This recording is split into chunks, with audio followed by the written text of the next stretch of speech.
오늘 제가 준비한 말씀 전해드리도록 하겠습니다. 감사합니다.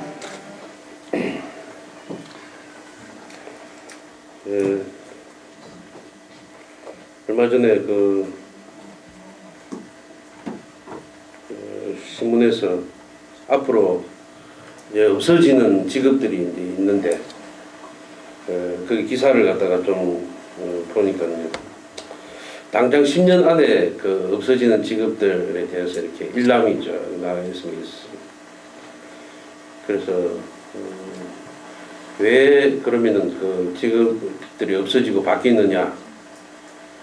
첫째는 우리가 살고 있는 이 사회는 자본주의 사회이기 때문에 자본주의 사회는 뭐 수요하고 공급이라는 딱 원칙이 딱 있습니다. 필요한 사람이 있어야 그걸 만들어내고 하는데 필요가 없어지면 그냥 없어지는 거예요. 그래서 수요와 공급이라는 원칙에 따라서 뭐 지금까지는 아주 안정되고 단단한 그런 직업이라도 가차없이 없어지는 거예요. 그 중에 대표적인 것이 여러분 그 뉴스를 통해서 알고 있지만 그 학교 선생님들 교대 나오고 사범대 나왔던 전에는 막 무조건 취업되고 했는데 이제는 안 된다고 막 그런 뉴스가 나오죠. 그죠? 애들이 줄어들고 인구가 줄어들어가면 그거는 뭐 어쩔 수가 없는 거예요. 아무리 우리 권리를 지켜달라 해본들 수요 공급이라는 데서 절대적인 이 원칙에 밀리니까 안 되는 것이다. 또 하나는 뭔가는 지금의 한국 사회가 안고 있는 아주 큰 문제이기도 합니다만은 새로운 가치관이 막 들어오기 그러니까 그래서 오래된 가치관을 가지고 있는 사람하고 이제 서양식의 어떤 새로운 가치관을 가진 사람들의 가치관의 대립이라는 거죠. 크게 말하자면 연세가 좀 드신 분들이 가지고 있는 기존의 그런 생각들하고 좀 소위 말하는 젊은 사람들이 가지고 있는 가치관은 전혀 새로운 가치관을 가지고 그 가치관이 대립하면 결국 이제 지금은 대립으로 보이지만 나중에는 이것도 수요 공급이다.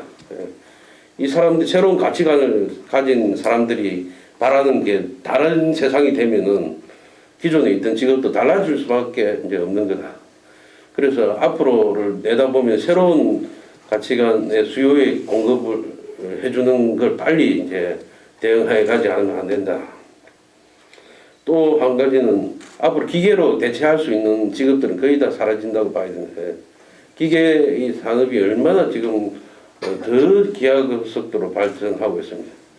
예를 하나 들면 드론 같은 경우에는요. 지금 뭐 얼마 전에는 뭐 장난감처럼 생각했지만 이제는 그것이 얼마나 무궁무진하게 사람 인력을 대체할 건지 지금 각광을 받고 있죠, 그죠? 요즘에 농약도 고성에도 보면 농약 뿌리는 드론 배워오라고 이렇게 연수가 붙어 있습니다. 사람이 이제 안 뿌리고 그것도 좀 있으면 자동화가 되는 자동화로 완전히 이제 그렇게 되고 그래서 기계로 대체 가능한 그런 것들은 전부 다 없어진다. 그 대표로 구체적으로 꼽아놓은 게 그 지하철 운전수, 기차 조종 운전하는 사람, 그 다음에 레지라 합니까? 계산 돈 내주고 받고 하는 거예요. 그 다음에 통역하는 사람도 앞으로 필요 없어진다. 이거 다 대체 가능하거든요. 요즘은 스마트폰 하나만 있으면 다 통역할 수 있습니다. 가서 웬만한 건 전문 아니면 속기, 그 다음에 뭐 워프로 입력하고 그런 것들, 신문 배달은 앞으로 이제 종이가 사라지면 완전히 사라지고 우편 배달도 없어지고, 그 다음에 주유소도 역시 지금도 셀프 주유소가 많이 늘어나고 있지만 이게 거의 다 나중에 자동이 돼버리고 사람이 이제 없어진다. 고속도로 요금 받는 사람, 이것도 뭐 하이패스가 점점 더 늘어나고 있죠, 그죠? 좀 눈에 보이는 것들이다. 그다음 중간 도매상들도 없어진다. 유통도 보면요, 이제는 뭐 예전처럼 막 그렇게 많이 주고 안 살라 합니다. 사람들이 이제 자꾸 가면 갈수록 뭐 인터넷이나 택배로 바로 사버리죠, 그죠? 중간 도매상도 이제 사양의 산업이다. 농사 짓는 사람, 소규모로 농사 짓는 사람이 앞으로 다 없어지고, 다른 일을 겸업하면서 농사 좀 짓는 사람들도 앞으로 이제 그렇게 되는 거예요. 전기 회사도 이제 없어진다. 이제 자꾸 이제 소규모 전기 회사로 이제 분화돼 간다라고 하죠. 그리고 국회의원들도 없어진다. 그렇죠. 앞으로 보면 이제 나중에 이제 좀 이야기를 할 건데 왜 없어지는가에 대해서 전업주부들 그냥 가정 전업주부들도 이제 많이 이제 없어지게 된다.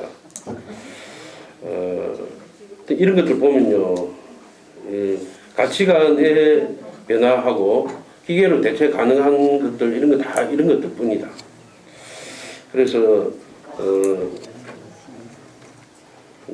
그 중에서 보면은 가치관의 변화에 대해서 말씀드리자면 예전에는 우리 사회가 보수적인 어떤 권위주의라는 이런 기틀에 근거를 해가지고 참 사회가 많이 영위되어 왔습니다. 그 중에 대표적인 게 뭔가 하면은 권위를 가지고 있다. 이 대학만 나오면 권위 있는 대학을 나왔으니까 이 사람도 똑똑할 거고 일도 잘할 거다 그런 거죠. 그죠? 그래서 서울대에 나오면은 서울대에 그 권위를 입어서 취직도 잘 되고 그죠?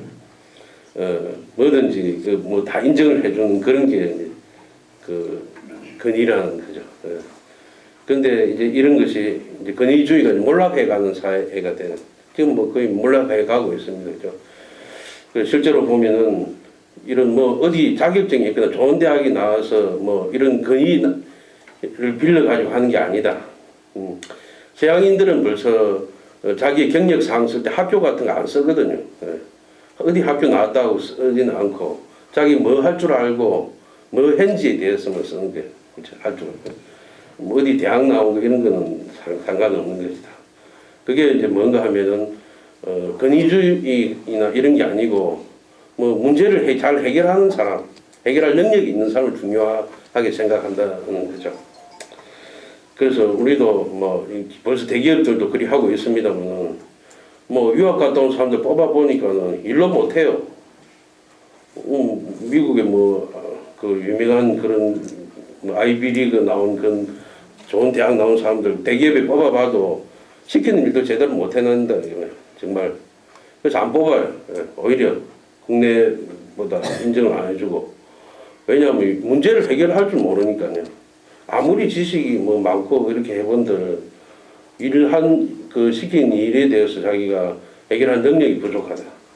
그래서 앞으로는 문제 해결 능력을 잘하는 사람들이 우대받는 세상이 된다.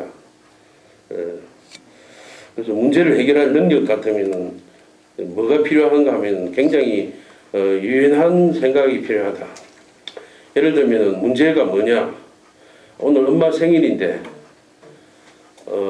선물을 해줘야 되는데 내가 돈이 없다. 선물 사야 될 돈이 없다. 선물 사야 될 돈이 없다는 게 내 지금 문제라고 생각한다면은 돈을 뭐 빌리든지 해가지고 선물 사는 그 방법도 있겠지만은 돈 안 들이고 선물하는 방법도 있단 말입니다. 그런 식의 사고가 필요하다. 그래서 내 집에 있는 거 갖고 내가 뭐 그림을 그리든지 엽서를 만들든지 해가지고 선물로 해주면 이제 선물이 되는 거잖아요. 돈이 없어도 선물 되는 건데 돈이 있어가지고 꼭 뭘 사야 되겠다고 생각하고 있는 한에는 거기서 못 벗어나는 거죠. 그래서 문제 해결을 하려면 다양하게 생각을 할 줄 알고 그걸 하는 게 능력이 필요한데 딱 한 길만 보고 가면은 어렵다라는 거죠.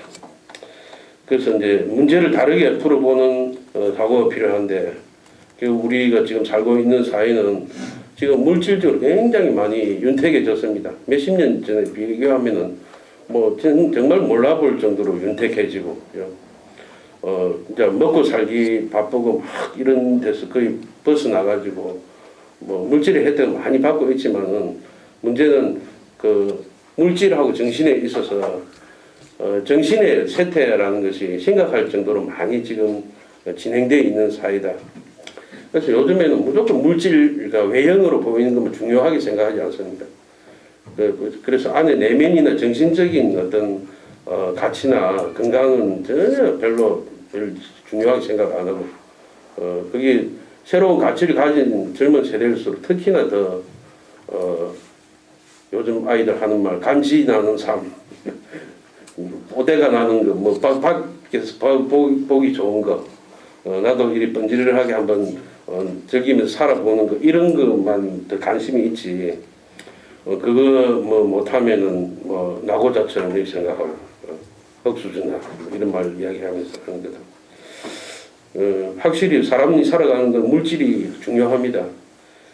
중국의 맹자도 생활이 안정되지 않으면은 마음이 흔들린다고 했습니다.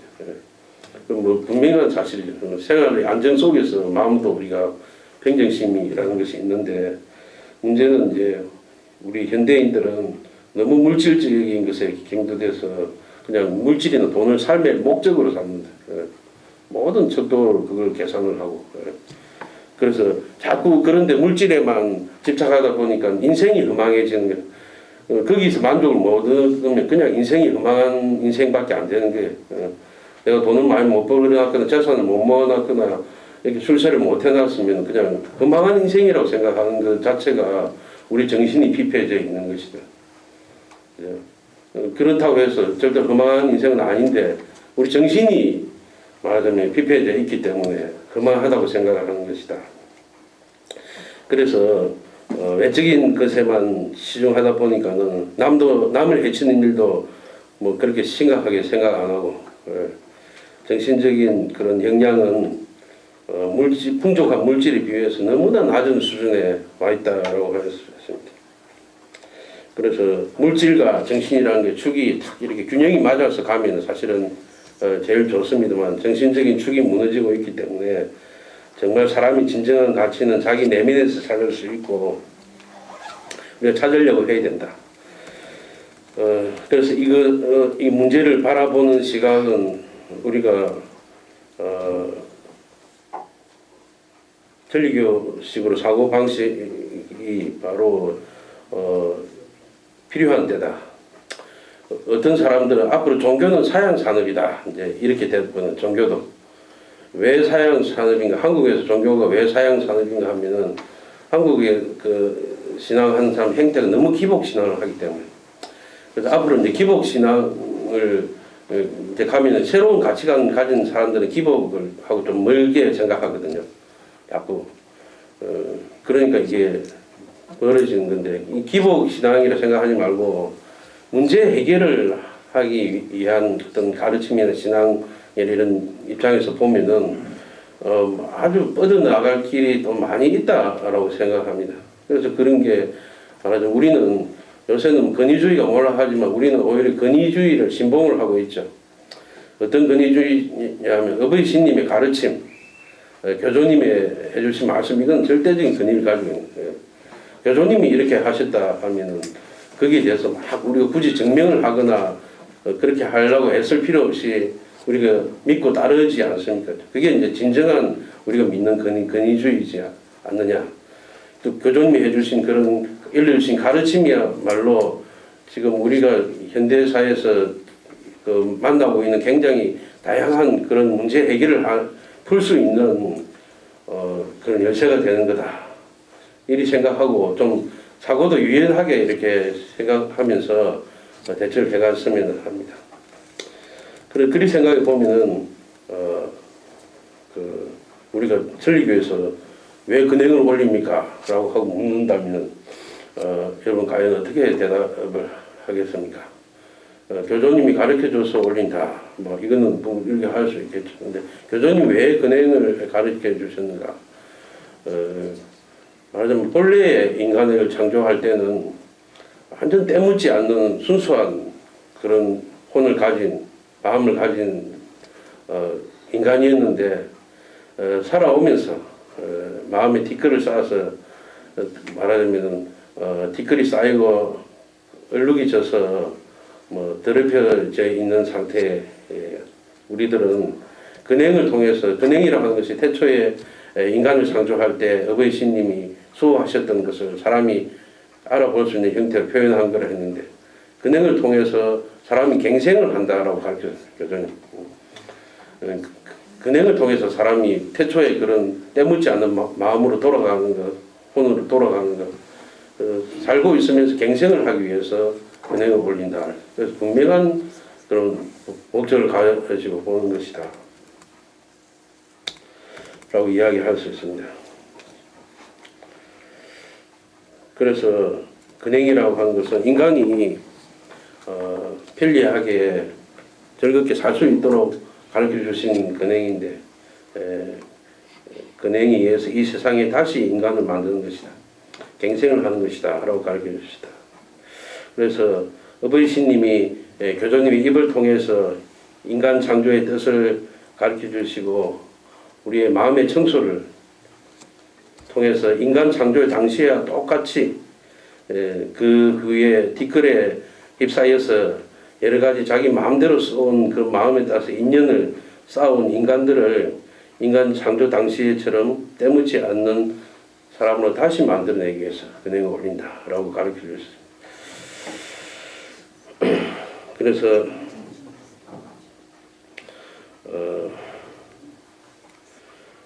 또 교조님께서는 교조님이 전해온 일화에 보면 이런 이야기가 있습니다. 후카야 겐지로라는 분이 이제 가와라마치 세계 초대인데 이 선생님 이제 기록에 보면 이런 이야기죠. 교조님은 우리들이 가면은 인간을 창조할 때의 이야기를 항상 해주셨다. 그런데 그때마다 울면서 이야기를 해주셨다. 이 기록이 나왔어요.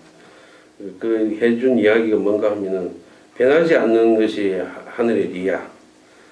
쌀을 심으면 쌀이 나고 보리 심으면 보리 나고 겨자 씨를 심으면 겨자가 나는 것이 이 리를 잘 분간해다오.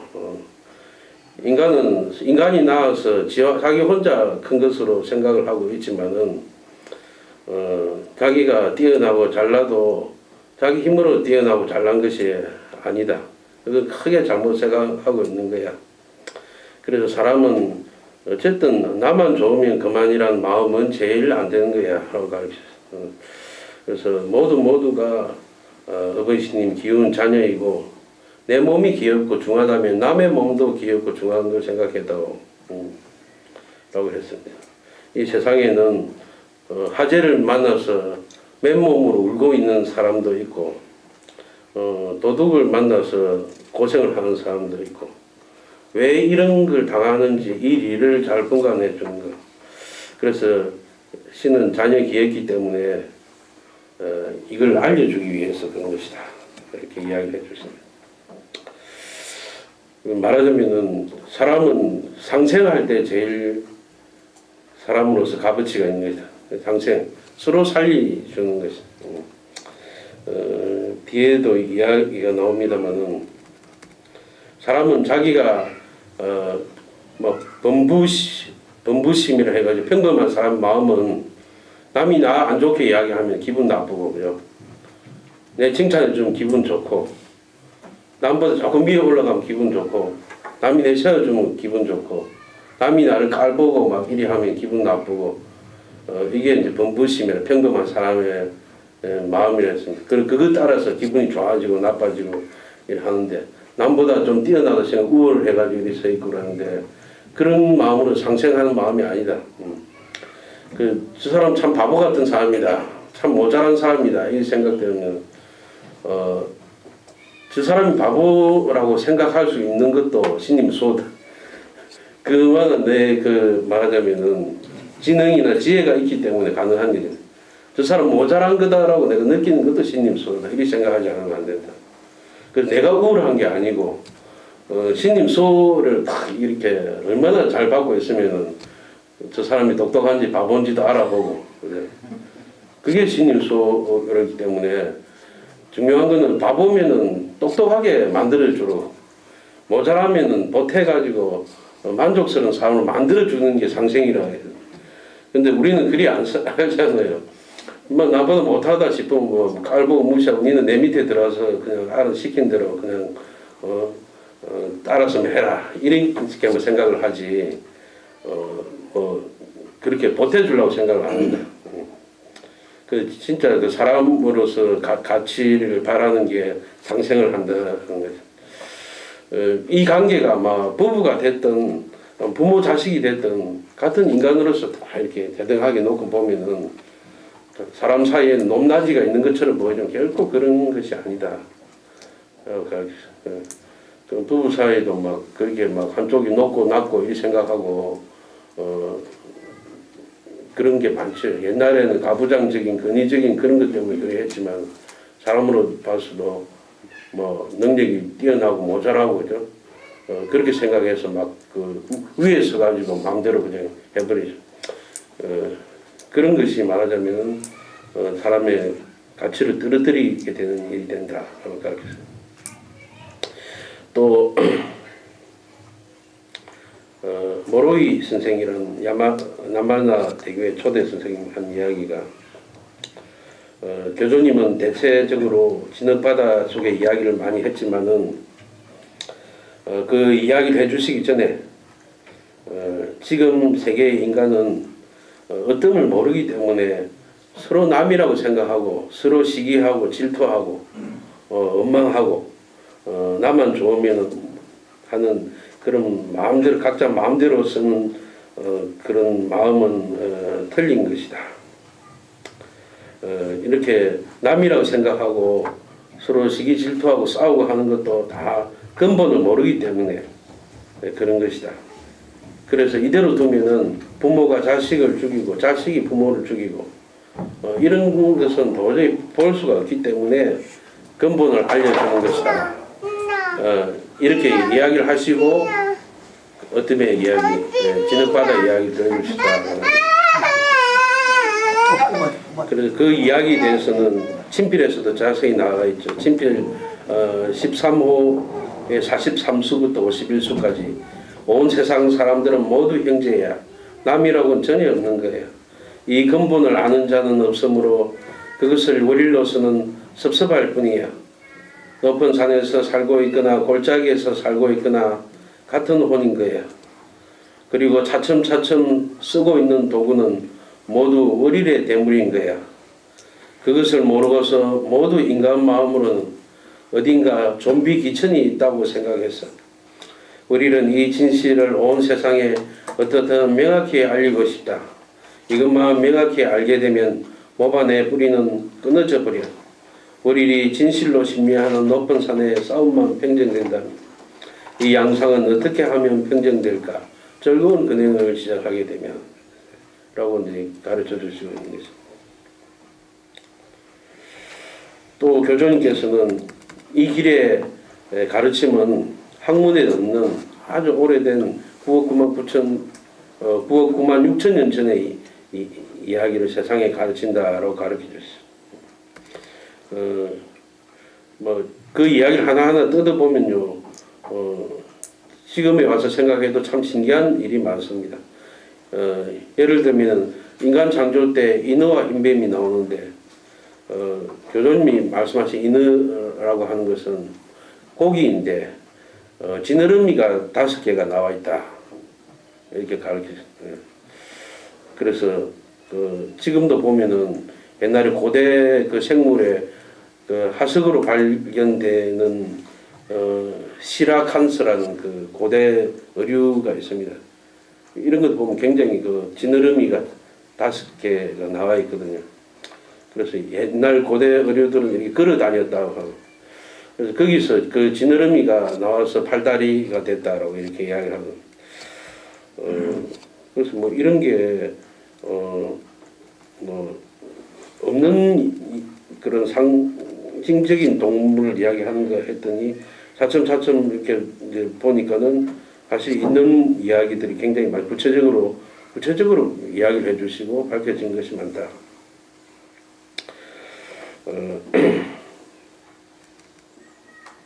그래서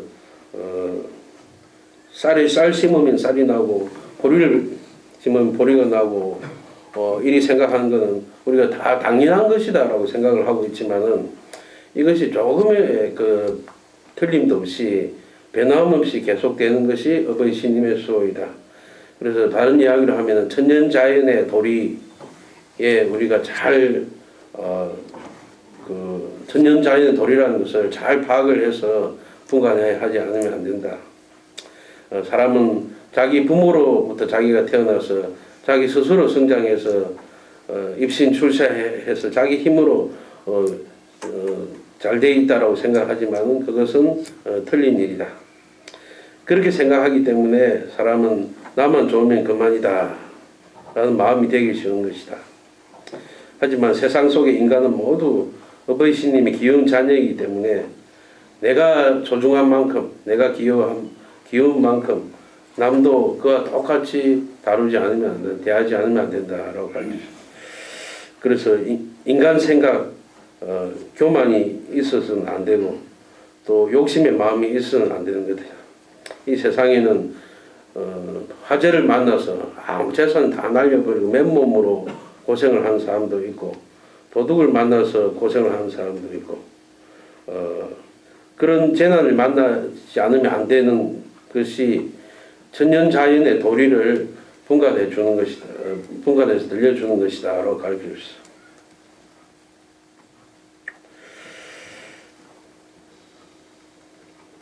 그래서 결국 우리 사람이 가지고 있는 티끌 또 욕심과 교만의 마음 때문에 이런 재난을 불러일으키게 되는데 그래서 마음을 밝히는 방법에 대해서 일러주신 것이 8가지 티끌이다. 그 중에서 특히 8가지 티끌 외에 거짓과 아첨은 말하지 않도록 이렇게 하고 8가지 그 티끌 중에 제일 싫은 것이 욕심과 교만은 아주 싫다라고 이야기를 해 주셨습니다. 그래서 이걸 갖다가 자기가 분간하게 되면은 마음이 맑아진다. 그래서 마음이 뭐 우리가 혼탁하고 그런 어려움 속에서 고생하고 있는 것도 가지고 보면 욕심과 교만 그리고 그 외에 그런 티끌에서 오고 있는 것을 알 수가 있죠. 생각해 보면은 어버이 신님 우리한테 벌을 내리시는 그런 신은 아니다. 왜냐하면은 부모 자식으로 생각을 해보면은 내 자식이 뭐 어떻게 돼도 상관이 없다라고 생각하는 부모는 없는 거하고 마찬가지로 어버이 신도 마찬가지다. 그래서 어버이 신님은 인간이 즐겁게 사는 모습을 보고 즐기고 싶기 때문에 인간을 창조한 것이라서 어버이 신님이 우리에게 벌을 주는 일은 없는 것이다. 하지만은 사람은 천년자연의 길을 모르기 때문에 순서를 잊어버리는 일이 종종 있다라고 했습니다. 그래서 1화편에도 나옵니다만 집에 불이 났을 때 어떻게 하느냐? 그 가재 도구나 물건이 아까워 가지고 내 몸이 불에 타더라도 저거 끄집어내야 되겠다고 생각하는 사람 없지 않느냐? 그렇게 이야기했죠. 그건 사람 목숨이 첫째고 두 번째가 돈인데 순서를 이제 바꾸면은 돈이 첫째고 목숨은 두 번째라 하면 자기 죽든 말든 그냥 물질을 건지러 가겠죠, 그죠? 그거하고 똑같은 일이다. 그래서 우리가 그 재난을 당하고 역경에 당했을 때 금전이라고 하는 것은 순서로 따지면은 목숨보다 뒤에 있는 것이다. 그래서 그 순서를 갖다가 그 이야기를 하기 때문에 우리가 도움 받기 위해서 물질도 바치고 돈도 바치고 하는 것이다라고 가르쳐. 그래서 뭐 천주교가 무슨 신앙을 하면 돈이 필요한 것이 아니고 순서의 길을 가르쳐 준 거예요. 왜냐하면 돈은 목숨 다음에 소중한 거다라고 생각하고 있기 때문에 사람들이. 그래서 목숨보다는 덜 아까운 걸 대가로 이제 하는 거잖아요. 그죠? 만약 세 번째 아까운 게 뭐 또 뭐 낼 게 있으면 또 모르겠습니다만, 그죠? 그래서 그런 식으로 이제 가르쳐 줬습니다. 그래서 순서로 하면은 두 번째 걸로서 첫 번째 걸 구할 수 있으니까 그냥 그 길을 가르쳐 주신 것이다.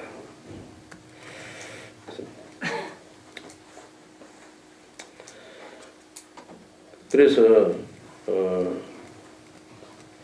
사람이 살아가는 데서 가장 중요한 가치,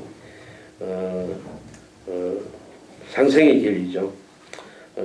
미치지 못하는 자, 모자라는 자를 아이고 참 멍청한 사람이라든지 모자란 놈이라든지 말만 해서는 안 된다. 멍청하면은 똑똑하게 만들어주고 자기가 힘을 보태서 모자라면 모자란 만큼 보태주는 거. 그렇게 해달라고 했습니다. 또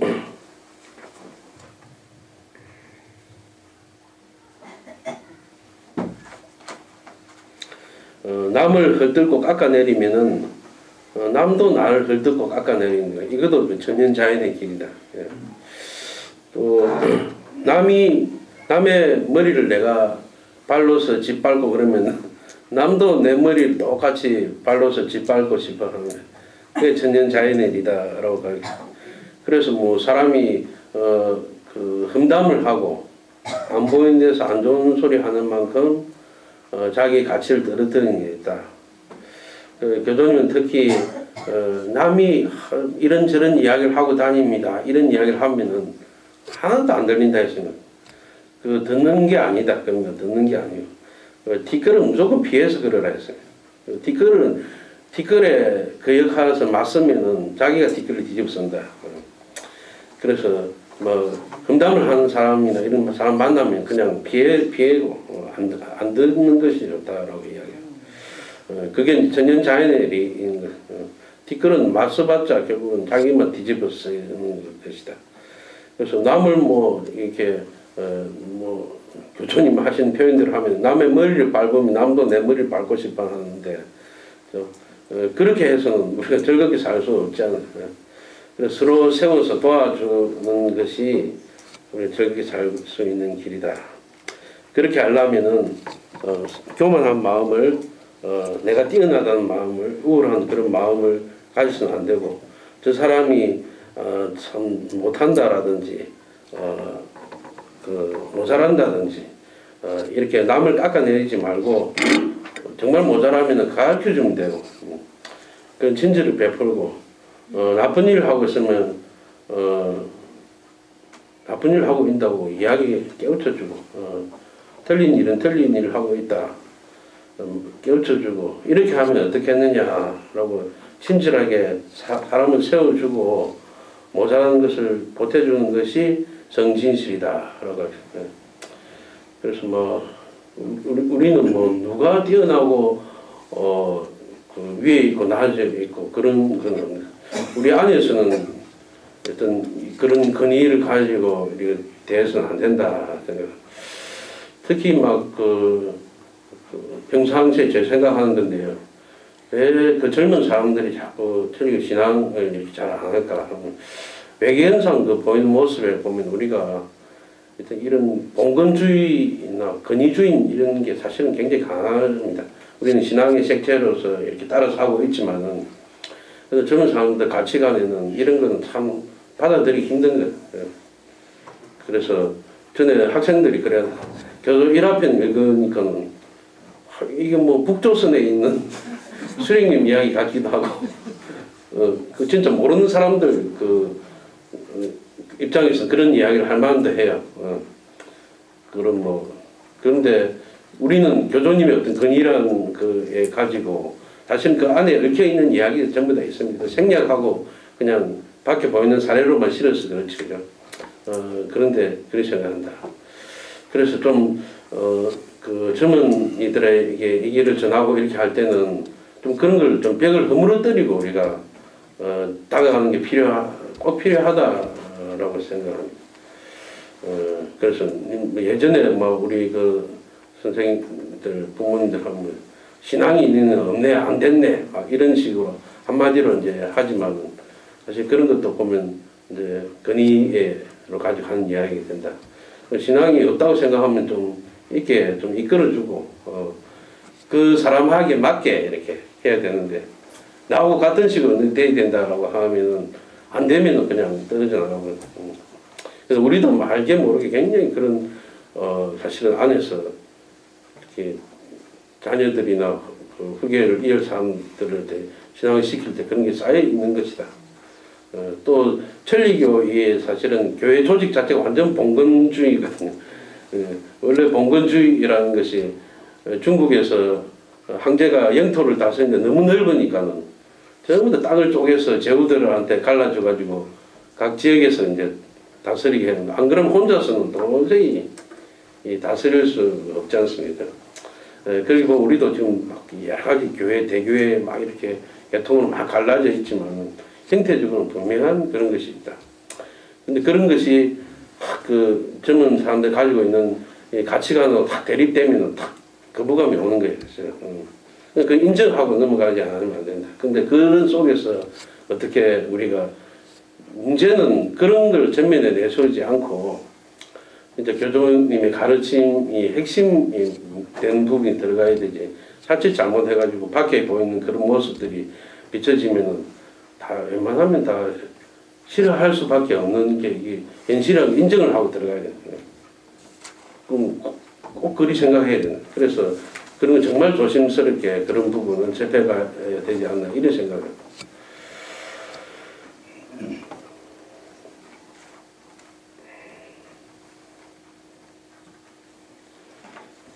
그래서 남이 바보인지 모자란지 아는 것도 다 신님의 수고.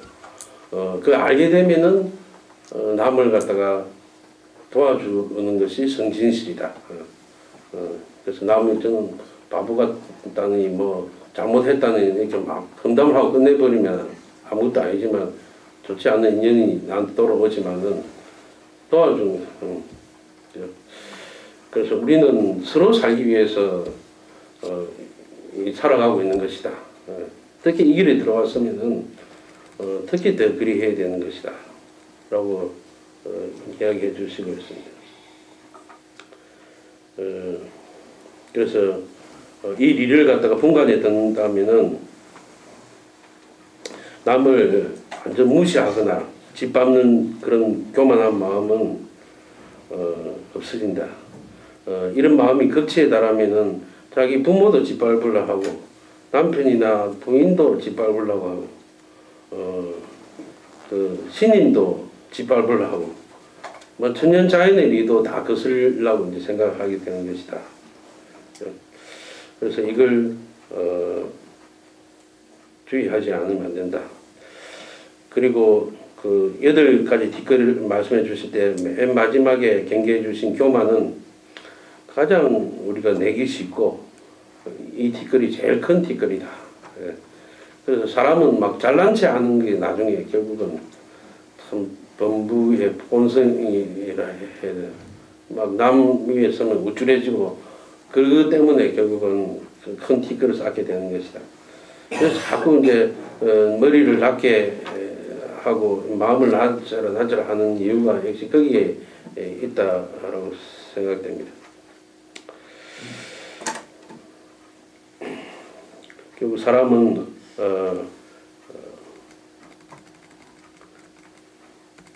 이 세상 사람들은 모두 형제이고 남이라고 전혀 없는 거야. 이 사정만 우리가 분간하게 되면은 어떤 사정도 모두 알게 된다. 라고 가르쳐 줬습니다.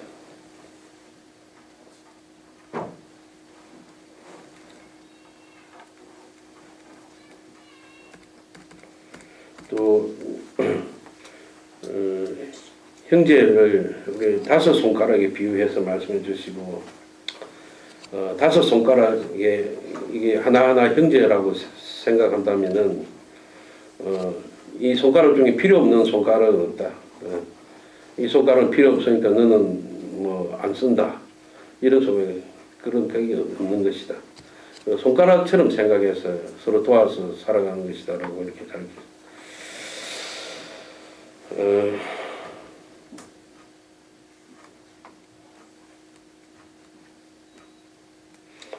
또 그 남에 대해서 험담을 하고 보이지 않는 곳에서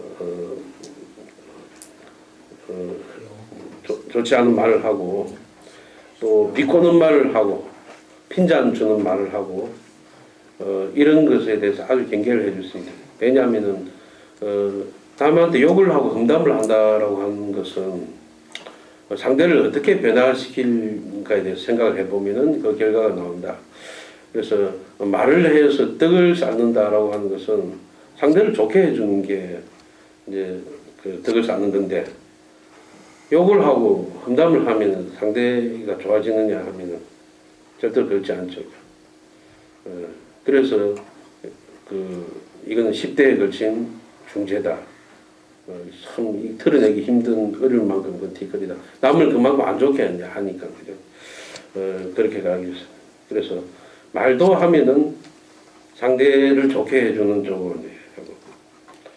근데 보통 사람들은 자기 마음만 좋으면 된다고 생각하고, 내가 안 좋은 말 들었으면 안갚음 하듯이 욕이라도 한마디 시원하게 퍼부어주면 나는 시원하겠지만 상대방은 좋게 안 된다. 그건 덕하고 부덕으로 다 나눠지는 것이 뒷거리다라고 가르쳐줬어요.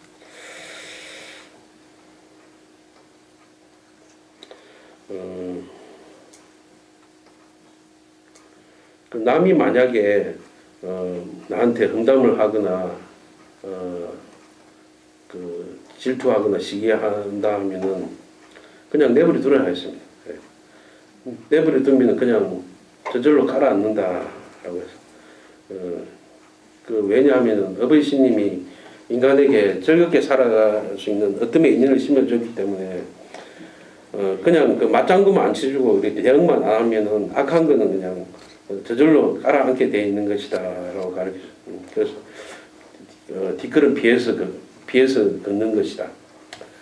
맞서서 막 이러니 저러니 막 따지고 같이 할 필요 없다라고 가르쳐줬어요. 뒷걸은 피해서 걸어라. 뒷걸에 맞서면 자기도 또 뒷걸을 뒤집어 쓰지 않으면 안 될 것이니 결코 뒷걸은 맞서서는 안 되는 거야 라고 교수님이 가르쳐줬어요. 또 진실로서 이 길을 걷는다면은 어떠한 어려움도 위험도 없다. 신이 데리고 건널 것이니 결코 위태롭고 위험한 것은 없는 것이다 라고 가르쳐줬어요.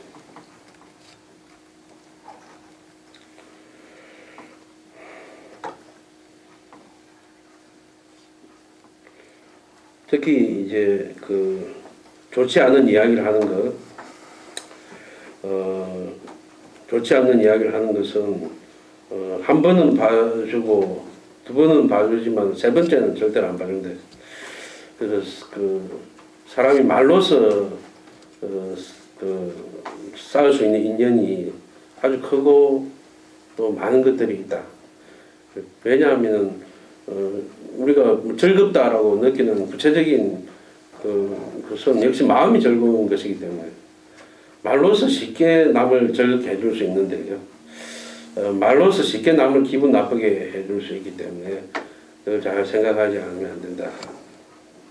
그래서 교수님 해주신 말씀에 말로서 뒷걸을 자꾸 일으키고 뒷걸이 있어야 하고 그래서 세상에 이 길이 나가기가 참 어려워진다라고 이런 자꾸 좁아진다라고 했어요.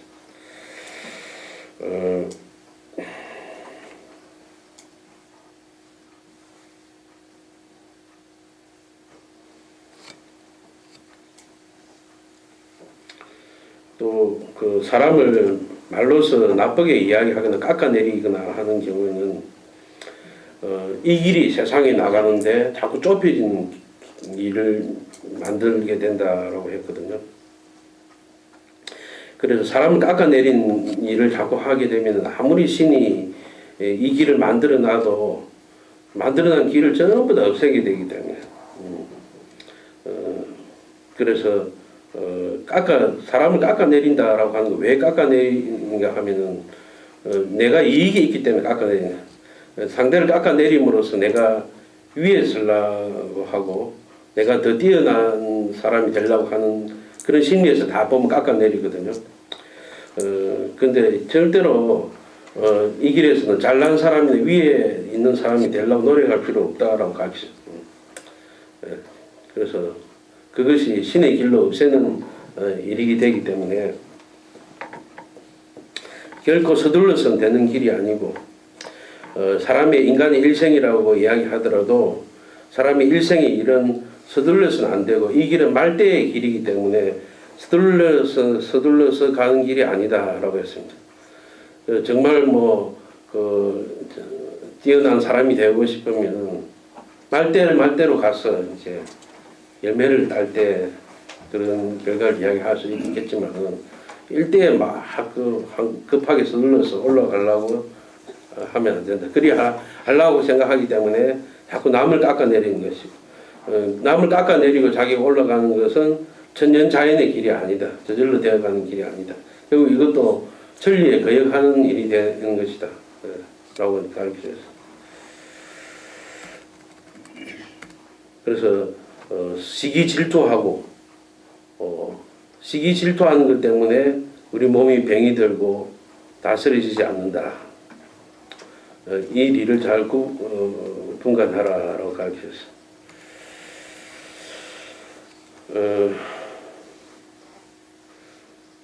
근데 사람이 살아가다 보면은 누구나 다 조그만한 티끌을 가지고 있고, 내가 이런 정도는 내가 말해도 안 괜찮겠나라고 하지만은 그런 마음이 오히려 더 우리를 괴롭게 만든다라고 했어요. 특히 그 가운데 시기 질투하는 것, 그 리는 도저히 본래야 볼 수 없다. 그 시기 질투하는 마음이 있어서는 어버이신님이 청소를 절대로 할 수 없습니다. 이것만은 내가 넘길 수 없다라고 해주시고, 이 마음을 갖다가 분간하는 데는 사역하는 마음이 결코 필요 없다. 안 보이는 곳에서 남의 이야기를 하는 것은 10대에 걸친 죄라고 알려준다. 안 보이는 곳에서 말할 거면 그 사람 앞에 가서 말을 해다오라고. 그것이 자기 몸을 위해서 그렇게 하는 거야. 오는 자에게 오지 말라고 이야기하지 않고 가라는 사람한테 가지 말라고 이야기하는 거다. 마음으로 다하는 사람하고 보이는 데서 그냥 열심히 하는 사람하고 잘 분간해라. 이 길은 절대로 차별이 있는 길이 아니다라고 가르쳐줬어요.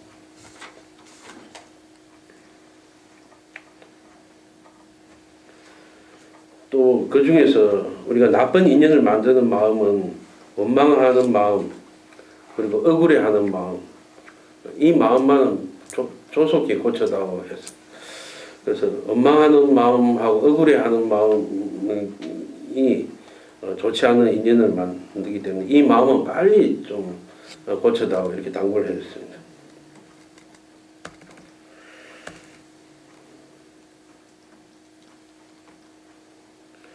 그리고 무슨 일이든 천연자연으로 되어가는 일에는 모두 다 고개를 끄덕이며 납득하게 되는 것이다. 모두가 다 납득을 하고 받아들인다면은 모두에게 삼가하는 마음이 나오게 되는 것이다. 삼가하는 마음이라는 게 이제 자기 것은 이제 누르고 그죠. 모두를 위해서 내는 마음이 되는 것이다. 그래서 천연자연의 길로 가면은 모두를 납득시킬 수 있는 길이 된다라고 해서 그렇지 않고 그냥 무리하게 억지로 해서 가게 되면은 그건 천연자연은 아니기 때문에 모두가 납득하지 못하게 되겠죠, 그죠? 그래서 서둘러서는 안 되는 것이다. 되어지는 천연자연의 일을 잘 분간하라라고 가르쳤어요.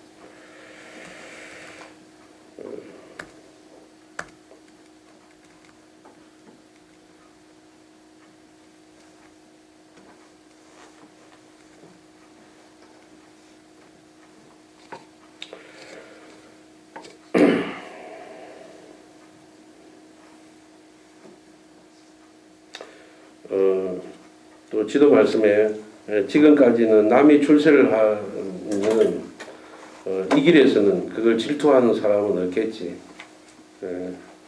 이 말을 쓰면 이제 대놓고 안 좋게 생각하거나 시기 질투하는 사람은 없지만 마음속으로는 불편해하는 사람은 있을 수 있다. 하지만 마음속으로라도 그렇게 생각하면은 시기 질투하는 것과 똑같은 일이다. 남의 출세를 기뻐해야 하지 않는다. 그래야만이 이 길의 리인 것이다. 그래서 무슨 일이든 즐거워하는 데서 이 길의 리가 있는 것이다. 남의 잘 되는 것은 출세는 기뻐해주고 축하해줘야 된다. 그래서 그하고 제일 반대되는 것이 시기하고 질투하는 것. 그것은 이 길이 아니야라고 가르쳤어요. 그래서 뭐 이런 그 일련의 교수님이 해주신 것들이 보면 사람은 서로 도와서 상대를 살리는 상생의 길을 가야 된다는 그런 주제를 가지고 있습니다. 그래서 교수님이 일러주신 가르침을 보면은 우리가 지금 상생을 하지 못하기 때문에 생기는 일들, 가정이라든지 사회도 역시 마찬가지로 그런 것이 굉장히 많이 사실은 쌓여 있다. 그래서 그걸로서 우리가 그 문제 해결을 답을 제시할 수 있다고 생각하고, 설교 신앙을 한다는 것은 교주님이 일러주신 가르침을 몸으로 체득해 나가는 거라 생각하고, 보면은 어떠한 문제도 교주님이 일러주신 가르침으로 우리 해결할 수 있다라는 이런 마음의 자신감을 가지기 위해서야 돼요. 역시 자신감을 가지기 위해서는 그 가르침을 내가 생활 속에서 실제적으로 그렇게 실천을 하면서 해결해 나가는데 근거에서 그 자신감이 비롯된다라고 생각합니다. 그렇게 하기 위해서는 역시 이 길을 지나간 우리가 그 밖으로 보이는 것이나 안에 보이는 모습이나 변함없이 비춰가야 된다 생각합니다. 뭐 문제는 우리가 신앙을 하면서 즐거워야 되고 가정적으로도 안정이 되고 화목해지고 즐거워지는 그걸 이 길의 뒤에 따라서 우리가 정말 이 길은 그런 길이구나라고 만들어가는 것이 중요한 것이다. 그래서 정말 앞으로 한국 사회에서 종교는 기복신앙을 바라는 그런 종교는 사양산업이 될지 모르겠지만은 지금 여러 가지 안고 있는 이런 문제들을 풀어나가는 것은 지금 앞으로 그 각광받는 직업이 역시 그렇듯이 문제 해결 능력을 위한 그런 것들은 우리는 충분히 어떤 종교보다 더 많이 가지고 있다 생각합니다. 역시 어떤 다른 종교에 가서 어떤 이런 신상이나 사정에 관한 해결을 갖다가 어떤 이렇게 답을 갖다가 하는 데는 천리가 많은 데 없다라고 생각해요. 역시 선배 선생님들이 그렇게 뭐 부지하기 위해서 노력한 것이 지금 우리는 뭐 그 옛날에 뭐 그 뒤떨어진 사고가 아니라 오히려 지금 더 우리가 더 주구를 해서 앞으로 변화해 가는 사회에 사람들이 부재하는 그런 능력으로서 충분히 우리가 살려나가야 될 것이다 이런 생각합니다. 그래서 뭐 기초교리 강좌를 하는 동안에 여러 선생님들이 해줬지만은 그 안에 있는 가르침을 참고로 삼아서 남도 돕고 나도 현실에서 즐거워하면서 살아갈 수 있는 신앙이 되었으면 합니다. 이것으로 오늘 마치도록 하겠습니다.